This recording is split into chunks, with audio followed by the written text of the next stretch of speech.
But you look at this slide where this is the one area where the president's not doing as well. He dominates every part of the Washington Post ABC News poll except the one that matters the most to voters, and that is handling the economy and creating jobs. It's really a wash here. Yeah, I ain't good at much, but I think I have my finger somewhat on the pulse of the conventional wisdom.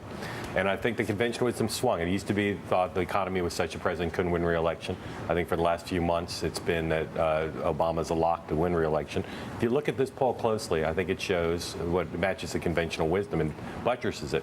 Romney has a real chance to win this, not just because of those economic numbers, but the chances that he's going to be that far behind on foreign policy and health care if he runs a good campaign, I think, are pretty low. You know as well. If you were him, you would look at these numbers and say, "We're in this thing." I mean, I think your analogy is right. If you shoot 15 to 20% the first half, you're down by 10, and you know you got 3-point shooters on your team, you feel good going into the second half. Well, if you've brought a great coach in, as they've brought in with Ed Gillespie, but that leads to because in the second half is going to be, I think, much better because they've got a disciplined guy. There's no question that Romney, in a lot of these areas, Romney has deficits. And I don't mean the federal deficit, but deficits in polling that are he can fix those problems. They're fixable.